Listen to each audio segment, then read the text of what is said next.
এই প্রথম আমি get ready with me video বানাচ্ছি। আমি যাচ্ছি কালী পুজোর উপোস করেছি সেখানে পুজো দিতে, তাই নিজে একটু রেডি হয়ে নিয়েছি, সেটাই তোমাদের সাথে শেয়ার করছি।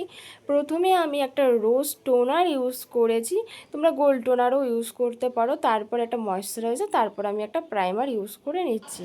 আমি ফাউন্ডেশনটা আজকে আমি হাত দিয়েই ইউজ করেছি, কারণ খুব বেশি হাই কভারেজ আমার চাই না, লাইট কভারেজ করব। আর এই কদিন পরপর প্রচুর কাজ হয়েছে, তাই ব্রাশে যেইটুকু ছিল লেগে সেইটুকুই কিন্তু আমি ইউজ করেছি, খুব বেশি ইউজ করিনি। তারপর আমি কাজল আর আমার ফেভারিট লিপস্টিক ইউজ করেছি। লিপস্টিকটা একটু বোল্ডই করেছি, কারণ সমস্ত কিছুই নিউডের ওপরেই ছিল। তারপর আমি এই কানের আর গলার হারটা পরে নিয়েছি, যেটা আমার মেয়ে বৃদ্ধির লুকে আমি করেছিলাম। এটা অ্যাকচুয়ালি আমার দিদির, সেটাই আমি পরে নিচ্ছি। শাড়িটা কিন্তু আমার শাশুড়ি মায়ের।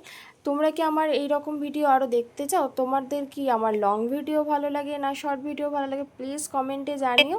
তারপর কিন্তু আমরা রেডি হয়ে 9টার মধ্যে পুজোর ওখানে পৌঁছে গিয়েছিলাম। আমি কিন্তু এই প্রথম কালী পুজোর উপোস করলাম, আমার সাথে কিন্তু আমার মেয়েও এই প্রথম কালী পুজোর উপোস করলো। তা খুব ভালো লাগলো, মায়ের কৃপা না থাকলে কখনোই সম্ভব না। তোমরাও একবার মায়ের মিষ্টি মুখটা দর্শন করো, আর দেখো মনে কত শান্তি পাবে মায়ের এই মিষ্টি মুখটায়। তারপর কিন্তু আমরা বাড়ি এসেছি 2টো নাগাদ।